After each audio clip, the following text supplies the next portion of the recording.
Assalamualaikum warahmatullahi wabarakatuh. Selamat malam semuanya. Pertama-tama saya ucapkan pujian syukur kepada Allah Subhanahu wa taala karena telah memberikan kita kesehatan dan keselamatan hingga dapat berdiri di sini. Yang pertama yang saya hormati Ibu Dr. Puspita Hati, STP/MP selaku pembimbing mata kuliah seminar MK seminar ini. Sebelum saya memaparkan proposal saya, izinkan saya memperkenalkan diri. Perkenalkan, nama saya Anggitri Astuti dengan NIM 05021282525046 dari Prodi Teknik Pertanian kelas Intralaya. Di sini saya akan memaparkan proposal saya yang berjudul Analisis Mutu Buah Kelapa Sawit dengan parameter kadar lemak asam bebas dan kadar air. Adapun latar belakang dari proposal saya, yang pertama itu ada tanaman perkebunan dengan penghasilan terbesar negara Indonesia, salah satunya yakni buah kelapa sawit. Kelapa sawit menyebar dengan cepat di perkebunan-perkebunan di Indonesia.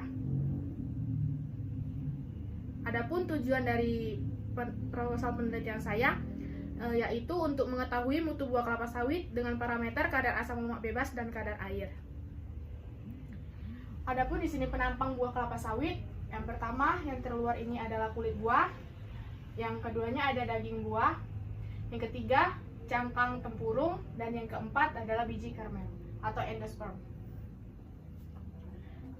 Tinjauan pustaka dari proposal saya, tanaman kelapa sawit merupakan salah satu sumber minyak nabati yang banyak kegunaannya, di mana hasil tanaman ini bisa digunakan sebagai bahan pangan dan non-pangan.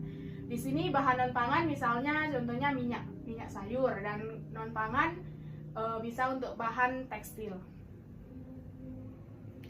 Pelaksanaan penelitian dilakukan pada bulan Juli 2023 sampai dengan selesai, yang bertepatan di PT Sawit Mas Sejahtera, Bangkalan Panji, Kecamatan Banyuasin 3, Kabupaten Banyuasin, Sumatera Selatan. Alat dan bahan yang digunakan, yang pertama ada botol sampel, buret 10 ml, Erlenmeyer 250 ml, gelas ukur 25 ml, neraca analitik digital, oven, desikator, dan beker gelas.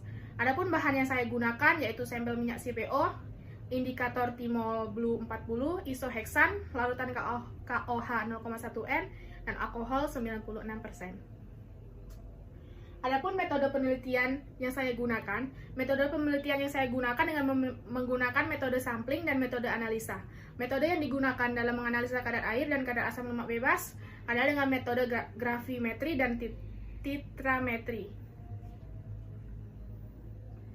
Cara kerja dari analisis kadar asam lemak bebas atau ALB, yang pertama, timbang sampel 10 gram dengan neraca analitik digital. Kemudian dimasukkan ke dalam Erlenmeyer 250 ml, dimasukkan 20 ml isoheksan, kemudian ditambahkan 30 ml alkohol 96% dan 2-3 tetes timol blue. Yang kelima, dititrasi dengan larutan KOH 0,1N sampai larutan berwarna kuning ke biru-biruan. Yang keenam, catat volume larutan KOH terpakai. Yang ketujuh, hitung kadar asam lemak bebas. Analisa kadar air atau metode oven terbuka. Yang pertama, keringkan beker gelas dalam oven selama 15 menit pada suhu 0-105 derajat Celcius. Yang kedua, biarkan dingin dengan desikator selama 15 menit, timbang gelas kosong. Yang ketiga, masukkan sampel 10 gram atau W2 ke dalam beker gelas dan ditimbang atau W1.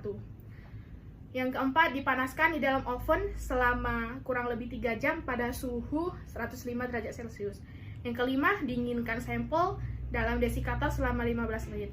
Yang keenam, timbang beker plus sampel menggunakan neraca analitik sesudah di oven atau W3. Yang ketujuh, kemudian dihitung kadar airnya. Berikut adalah pemaparan dari proposal penelitian saya. Lebih dan kurang saya ucapkan mohon maaf. Wassalamualaikum warahmatullahi wabarakatuh.